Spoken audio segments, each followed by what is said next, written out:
to Loom of Dreams. This is a place where stories are woven softly, thread by thread, until they become a blanket of quiet comfort around you. Before we begin tonight's story, let's take a few moments to settle the body and quiet the mind. If you'd like, close your eyes now. Let the rest of the world fade a little.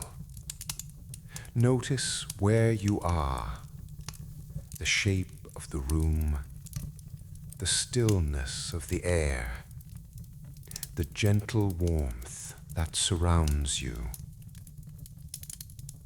Now, take a slow breath in through your nose. Feel your chest lift and your belly rise. And then slowly breathe out through your mouth, as if you're blowing warm air onto a window. Let your shoulders drop and feel that breath leave gently, like a sigh.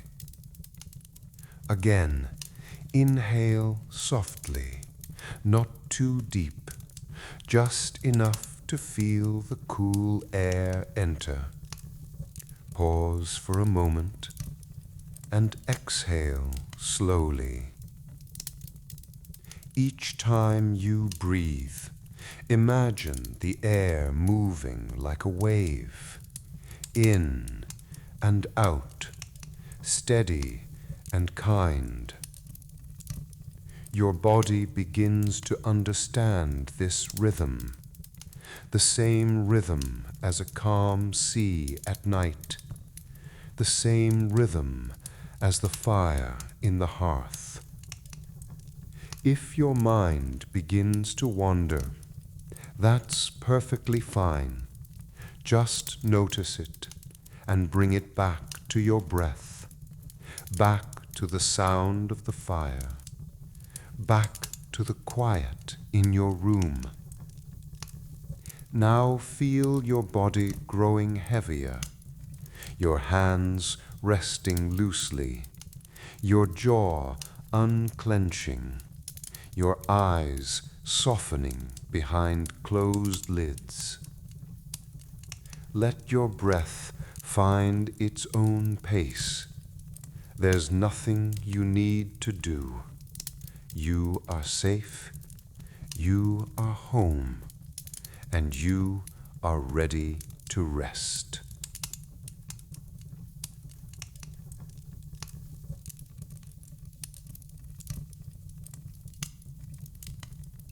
That evening, or early the next morning, when the town is still half asleep, Liv goes to the harbour.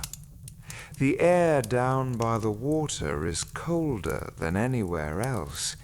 It has teeth.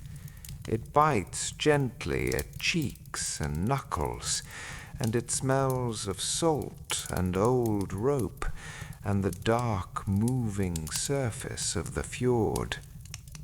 The wooden pier is dusted with snow. Each plank gives a faint sound under her boots, soft creaks, small complaints, the quiet language of wood meeting winter. Liv keeps her scarf high and her hands tucked into mittens, but even so, the cold finds her fingertips. This, she thinks, is how the sea reminds you it is real.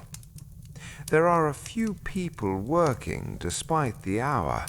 A man coiling rope, someone checking a lantern, another figure shifting crates with slow, careful strength. Liv walks toward a small shed where supplies are kept, twine, hooks, bits of hardware that the sea demands you replace more often than you'd like. Inside, it smells of tar and wood and metal. The air is slightly warmer than outside, but not soft. This is a practical warmth, earned by walls and work. Liv greets the man behind the counter, someone she has seen before, though they have never exchanged many words. In a town like this, familiarity doesn't always need conversation.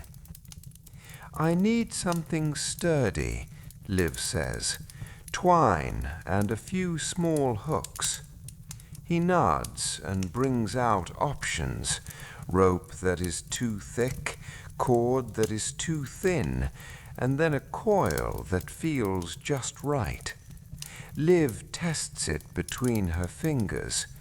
It has a rough texture, but not unpleasant. It feels like it will hold, even when wet, even when cold. She chooses a couple of small metal hooks, too, simple, strong, the kind that can attach to a loop and carry weight. As she pays, she hesitates, then asks, "Could you show me a knot?"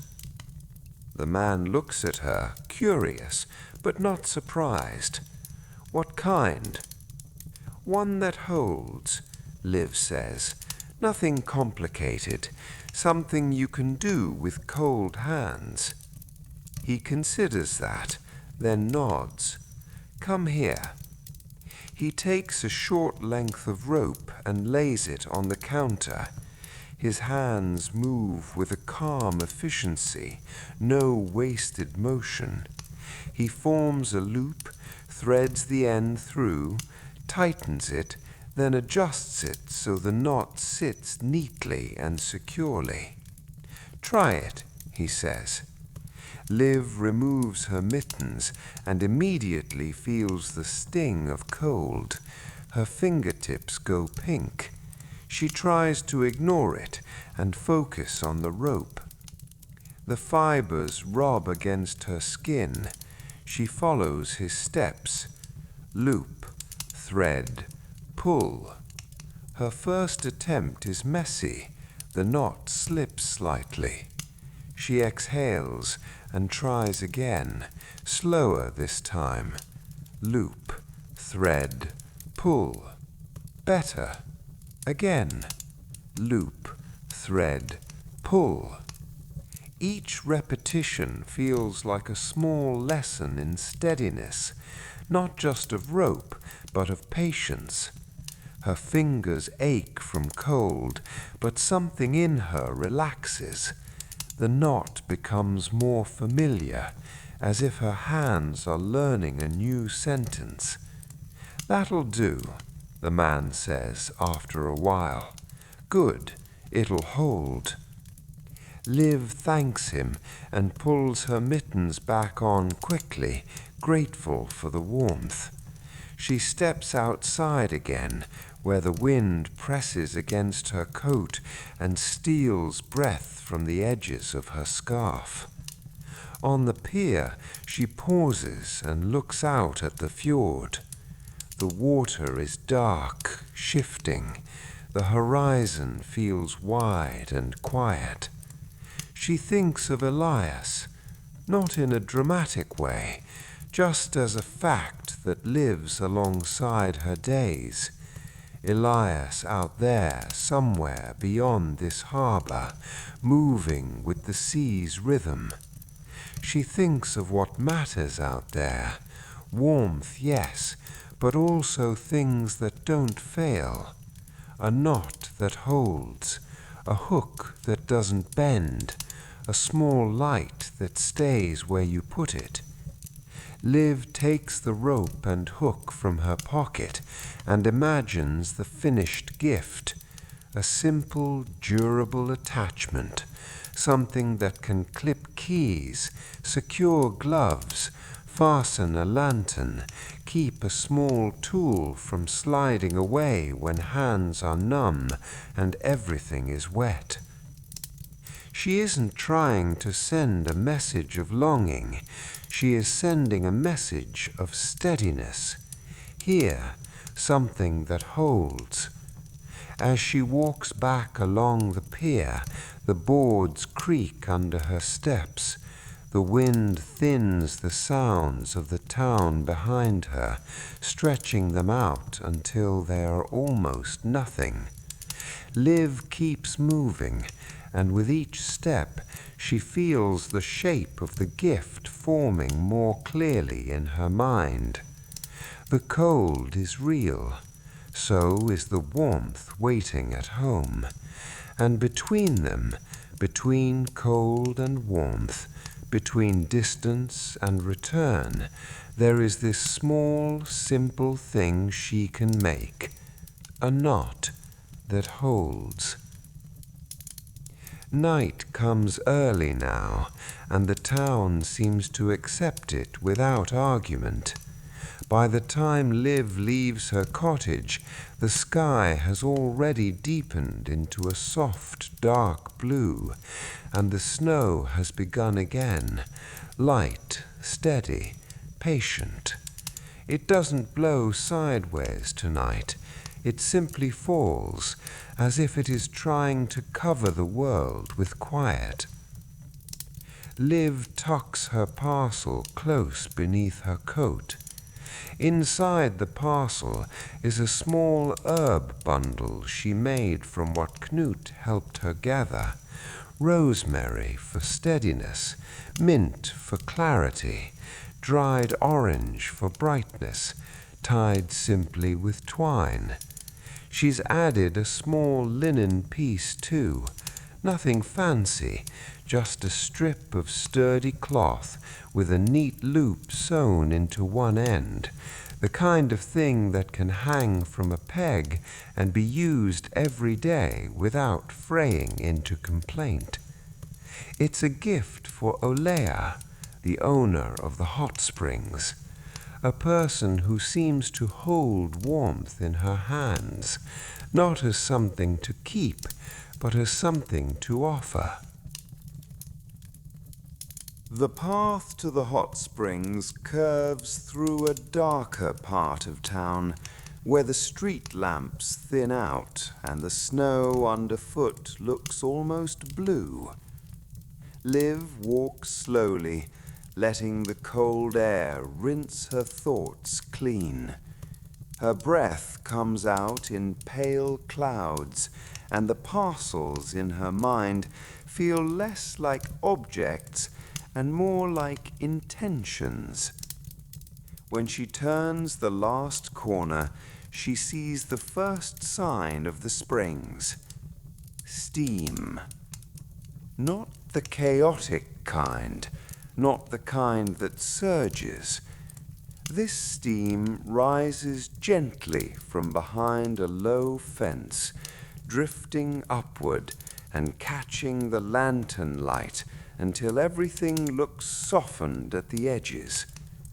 The lamps here are old-fashioned, warm yellow points held in brass frames, their glass slightly fogged by the air. The glow doesn't cut through darkness. It sits inside it, like a calm thought. Liv steps onto the wooden walkway. The boards are damp with warmth and winter, and there are thick mats laid carefully along the path, dark, textured strips placed exactly where feet might slip.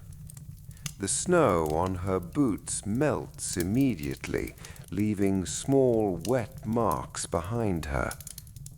At the entrance, Olea is working, not rushing, not fussing, just moving from one task to the next with quiet certainty. She kneels to straighten a mat, pressing down the corners so it lies flat against the boards. Then she stands and folds a stack of towels, aligning the edges with a kind of care that makes the towels look like they're waiting politely for someone to pick them up. She checks a lantern next, steadying the brass handle, testing the hook, nudging it slightly so it won't swing in the wind. Liv watches for a moment before speaking. There is something soothing about Olia's movements. They remind Liv of her mother wiping down the bakery counter, of Solveig tying off a sachet, of hands that have learned how to create comfort through small, repeated actions. Finally, Liv clears her throat softly. Olia? Olia looks up. Her face is warmed by lantern light, but Liv can still see winter on her, pinkness at the knuckles, a faint dryness at the fingertips, the kind that comes from handling damp cloth and metal in cold air. Her fingers have small red marks too, nothing dramatic, just the evidence of work. Liv, says Olia, and her voice is low and welcoming, as if she has made space for Liv before Liv even arrived. Liv steps closer, careful on the boards. I brought you something, she says. Not an announcement, just a simple statement, like offering a cup of tea. Olia wipes her hands on a cloth and comes to meet her. Liv pulls the parcel from inside her coat. The twine is slightly warm from her body heat. The paper is still crisp, still clean. It's for the steam, Liv says, keeping her tone light. Herbs. The scent is quiet. It won't fight the air. Olia takes the parcel with both hands. Her fingers are warm from the springs, but the tips still look tender from winter. She lifts it slightly and breathes in near the paper seam, as if she can already sense the fragrance inside. A small smile touches her mouth. This is perfect, she says softly. Liv gives a tiny shrug, almost embarrassed by praise. It's simple. Olia's smile remains. Simple is often the best thing, she replies, and she taps the parcel lightly, as if greeting it. Liv notices the linen strip, too, its loop stitched neatly, the edge hemmed. Olia's eyes go to it at once. And this, Olia says, lifting it gently, a hanging loop? Yes, Liv says, for towels or whatever you're always reaching for. Olia laughs quietly, barely a sound, more like warm breath. You've been watching, she says. Liv looks down, a little shy. It's hard not to notice. You make everything easier here. Olia turns toward the walkway and gestures lightly, inviting Liv to stand where the steam curls up in soft layers. They pause beside a wooden barrel where warm water has splashed and left tiny droplets beading at the rim. The droplets catch lantern light and gleam faintly, like small glass pearls. Olia reaches out and steadies a lantern again, checking the hook with practiced fingers. Winter makes everyone tighten, she says, her voice thoughtful. Shoulders up, breath shallow. People move like they're protecting their ribs. Liv listens, the steam warming her cheeks, loosening the cold that still clings to her hair. Olia continues, almost as if she's speaking to the air itself. So they come here, not to be entertained, not for anything flashy. They come to put their shoulders down. She glances at Liv then, eyes kind. To remember what it feels like, to loosen. Something in Liv's chest shifts at those words. Put their shoulders down. It's such a small phrase, but it holds a whole winter inside it. Liv thinks of her list. Names in pencil, twine and stars and beeswax, jars of spice, ginger biscuits meant for passing hands, a knot that holds, a sachet that smells like home. She realizes this gift-making isn't about impressing anyone. It's about easing people, about offering tiny moments where the world feels less sharp. In a way, she has been trying to do the same thing Olia does here, not with water and steam, with paper and scent and simple usefulness, with being quietly attentive. Liv exhales, and the steam takes her breath and turns it into softness. I like that, Liv says, the idea of shoulders going down. Olia nods. It matters, she says, especially now. They stand in companionable silence for a moment. The springs make their own gentle music, water murmuring, wood creaking faintly, lanterns humming with their steady flame. Olia tucks the herb parcel carefully under her arm, as if it's something precious. "Thank you," she says again, but this time her tone carries more weight. Not gratitude for an item, but gratitude for being understood. Liv smiles and dips her head. "I'll write you a card, too, later." Olia's eyes soften. "No rush," she answers. "Cards last." As Liv turns to leave, she feels the warmth cling to her coat and hair. The steam follows her for a few steps, curling round her like a shawl. And then, gradually, the cold air of the town meets her again. But she carries something back with her now.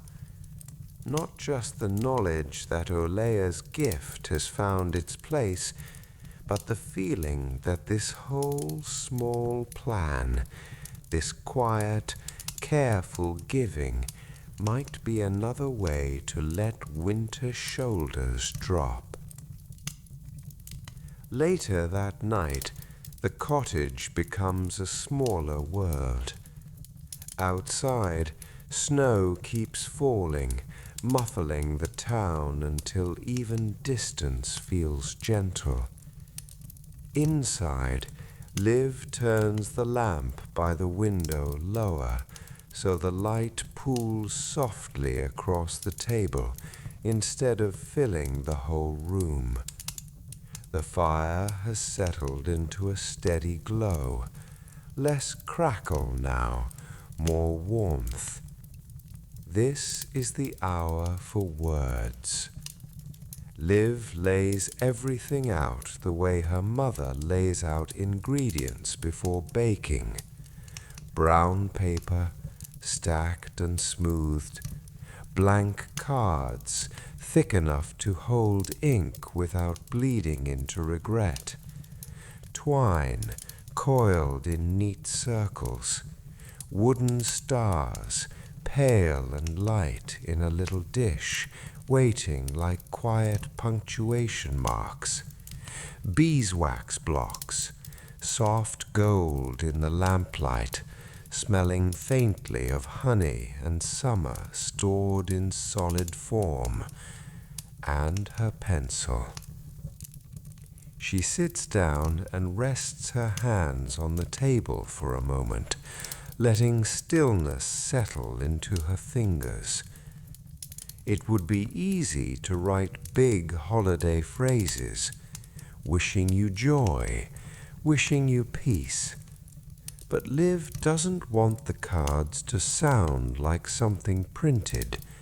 She wants them to sound like her, like the town, like the way care is actually given, through specifics. She chooses the first card and writes slowly, Solveig. The pencil makes its soft, intimate scratch across the paper. Liv pauses, letting an image rise. Solveig in her chair, hands busy, the smell of pine and dried orange in the air. Solveig's calm voice saying, "Don't hurry. Winter is long. There's time." Liv writes, "I packed the scent of home for you, so when you squeeze it, it comes back into your hand." She reads it once and decides it is enough. No extra explanations. Solveig doesn't need them. Next. Mum. Liv smiles without meaning to. She writes, "The warmth of your oven is the light I trust every time I pass by." It feels almost too tender on the page, but it is true, and truth is the most restful thing to read. Next. Lena. Liv holds the pencil still for a second. Lena is practical, quiet, reliable, a person who appreciates usefulness and understatement. Liv writes carefully, "This is light, but it matches your step on a winter road." She stops. She considers adding more. Then she doesn't. Lena will understand the space around the words. Next, Olea. The steam from earlier seems to return just from the thought of it. Lantern light softened, damp wood underfoot, water droplets shining at the rim of a barrel. Liv writes, "Thank you for letting so many people loosen their shoulders in the coldest season." Her pencil lingers at the end of the sentence, as if she can feel the weight of it settling into paper. Next, Knut.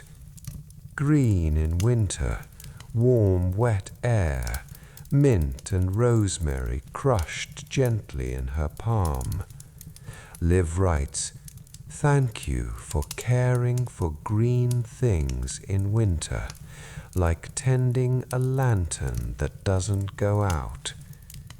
She breathes in slow and sets the card aside. And then one more.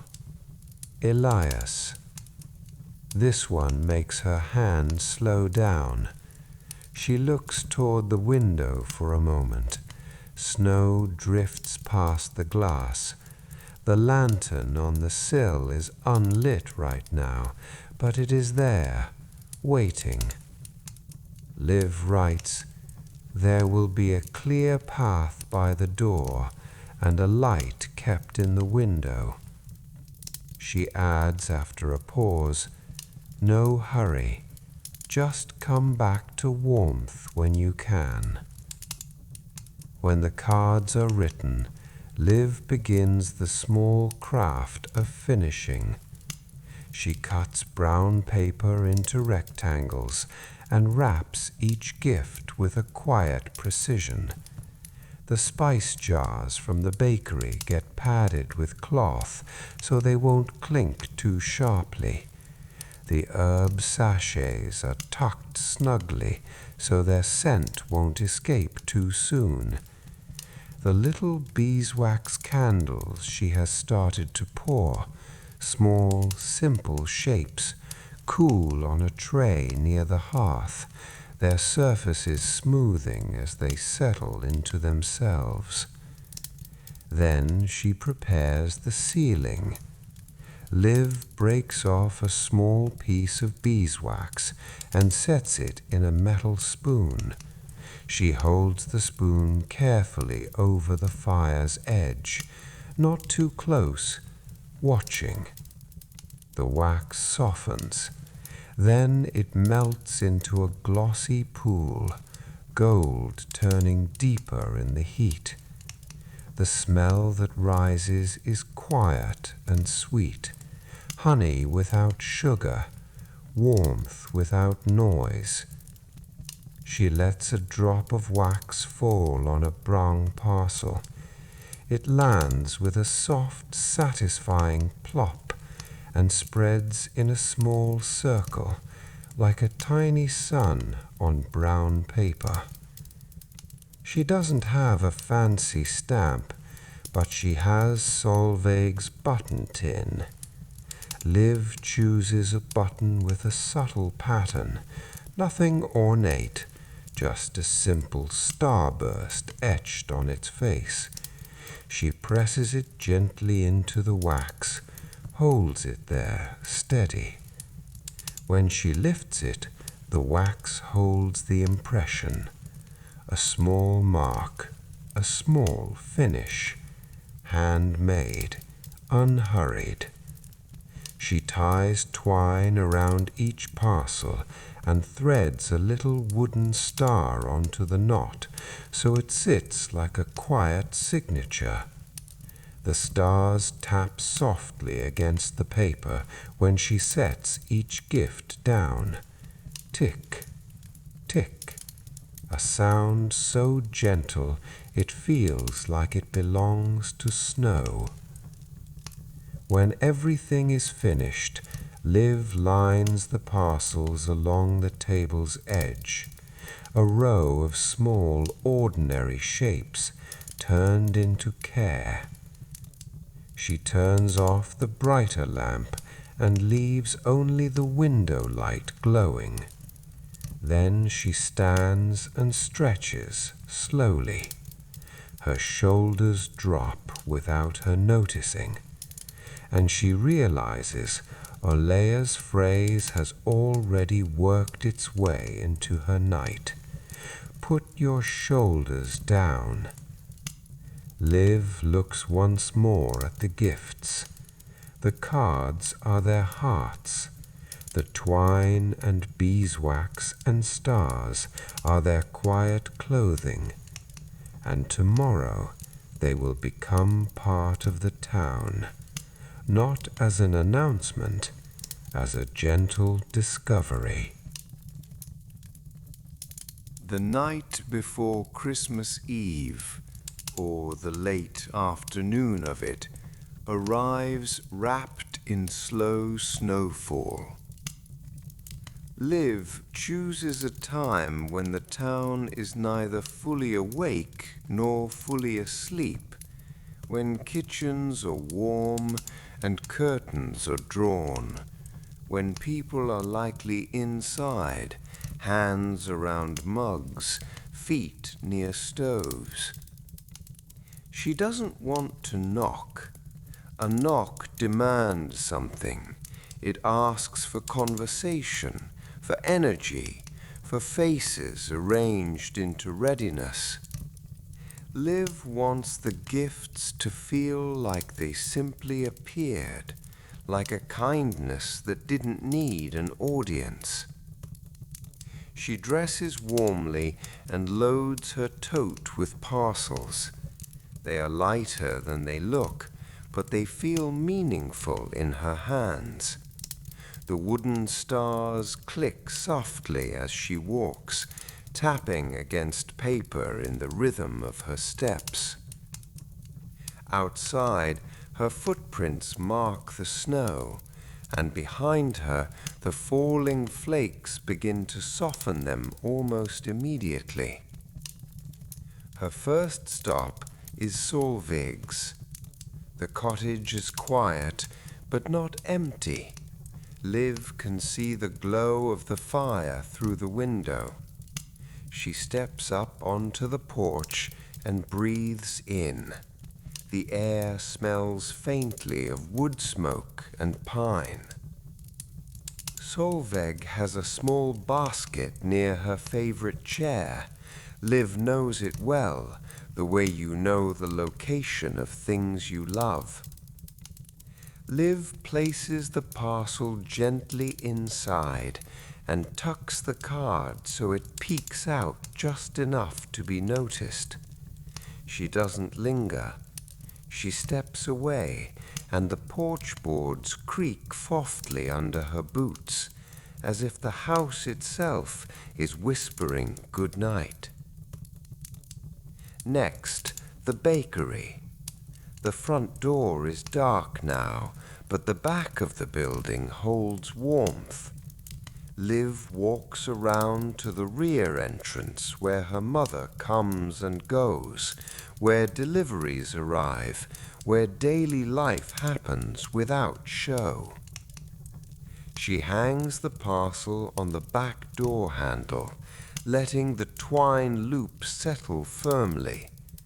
The wooden star faces outward, catching a faint glow from a nearby street lamp.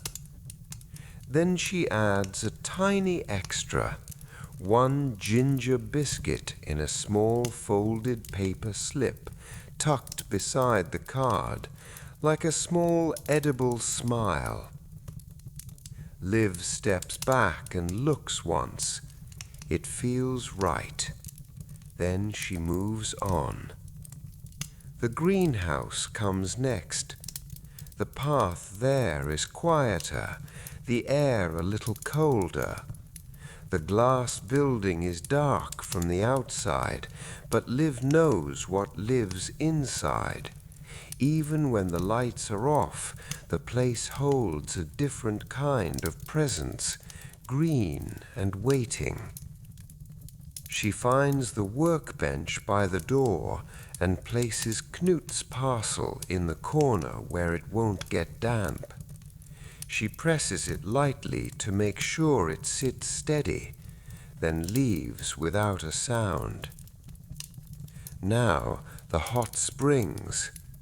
The steam is visible even from the road, a soft cloud catching lantern light. Liv walks along the wooden entrance and finds the storage shelf Ola uses for towels and supplies.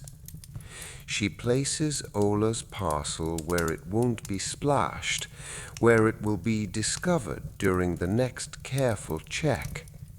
She imagines Ola's hands, those calm, reliable hands, lifting it, smiling that small smile. Liv's chest warms at the thought. And then Lena. Liv slows. Lena's gift is small and practical, but Liv wants the placement to be perfect, not dramatic, not intrusive, just discoverable. She chooses a spot near Lena's porch light where the glow falls softly onto the boards. Beside the door sits an old boot tray, sometimes holding snow-dusted footwear. Liv places the parcel at the edge of that tray, tucked close to be sheltered, visible enough to be seen at once. The wooden star rests against the paper, pale against brown. Liv turns to go, and then pauses. From inside, she hears footsteps, a small shuffle, a pause. a soft sound, almost a whisper of surprise. "Oh?" Then a short laugh, quiet, warm, quickly swallowed back into the house. Liv doesn't move. She stands in the snow with her breath held, as if she doesn't want to disturb that moment of discovery. Then she lets her breath out and walks away slowly, her boots making gentle crunches that the falling snow will soon erase. Behind her, the town holds its warmth. In front of her, the road is dark, but dotted with small lights, porch lamps, window glows, lanterns at the springs. And now, in those warm pockets of evening, her gifts sit like quiet stars, waiting to be found. Christmas Eve arrives with heavier snow. It falls in thicker layers now, softening the world into a quieter shape. The sky looks low and close, and the town seems to tuck itself inward, as if everyone is drawn towards hearths and kitchens and familiar chairs. Inside Liv's cottage, warmth builds slowly, the way bread rises. Solveig is there, steady as always, moving through the kitchen with calm confidence. Her presence makes the room feel older and safer, as if every winter that has passed is standing quietly behind her, offering support. Liv's mother arrives too, cheeks pink from cold, carrying something wrapped in cloth, perhaps a loaf, perhaps a small dish meant to be shared. She sets it down with a soft exhale and looks around the cottage with that expression she has when she sees things that have been cared for. They eat simply, nothing extravagant, a warm meal, steam rising from bowls, a kettle humming, a few candles flickering near the window. The sounds are small, spoons against ceramic, the soft clink of a cup set down on wood, the fire's steady crackle in the background, like a heartbeat. At some point, someone mentions the gifts, not with excitement, but with that gentle tone people use when they've been touched and don't want to make it too big. Solveig reaches into her pocket and pulls out the sachet Liv made. She holds it in her palm and squeezes it once. The scent rises, pine, orange, clove, and for a moment Solveig's eyes look far away, as if she's holding more than fragrance. "It's like opening a drawer from long ago," she says softly, "the kind where winter was kept." Liv smiles and feels something settle inside her. Her mother unfolds the cloth Liv prepared, the one that will become an apron or a kitchen towel. She holds it up and studies the stitching, the simple detail that makes it personal. Her mouth lifts into a small smile, and she doesn't say much because she doesn't need to. The warmth in her expression is answer enough. And then, as if the town is connected by invisible threads, they hear about other discoveries. Olia had sent a message earlier, or perhaps she stopped by briefly, just long enough to say a few words before returning to the springs. She had held up the herb bundle and said simply, "It was quiet, in the best way." And Liv had understood exactly what that meant. Lena's gift comes up too, almost casually, the way Lena would speak of it. "Useful," she had said, with the faintest humor in her voice. "Exactly what I needed." No long explanation, just that. And somehow that simple approval feels like a small lantern lit in Liv's chest. Knut's parcel, too, has found its place. Maybe Liv hasn't seen him tonight, but she can imagine him opening it at the greenhouse workbench, breathing in the scent of spice and orange and rosemary, and feeling for a moment that his quiet winter work has been noticed. Elias is the one missing from the room. The sea keeps its own holiday schedule. But even in his absence, Liv makes space for him. Later, when the meal has been cleared and the cottage has grown quieter, Liv carries a brass lantern to the window. The glass is clean. The wick is ready. She lights it and watches the flame catch, small at first, then steady. She sets the lantern on the sill, facing the dark direction of the water. Outside, snow moves through the lantern's glow like slow-moving dust in a sunbeam. Solveig sits behind her, wrapped in a blanket. Liv's mother rinses a cup quietly at the sink. The whole cottage feels held, like hands cupped around a small flame. Liv stands for a moment and watches the lantern. She understands something now. The gifts were never meant to be grand. They were never meant to impress. They were meant to do one thing, one gentle, essential thing, to make winter feel like someone is waiting. A light left on, a path kept clear, a scent of home stored in a sachet, a practical little item placed where it will be found without fuss, a steam bundle that softens the air, a knot that holds. These are small things, but small things are how people survive winter.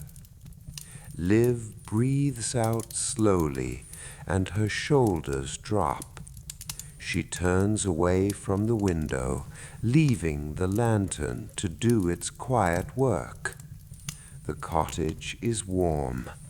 The night is long, and somewhere beyond the snow and the dark water, the idea of return remains steady, like a light that doesn't flicker simply because it has been cared for. And in that steadiness, the town rests. So does Liv. So can we. Good night.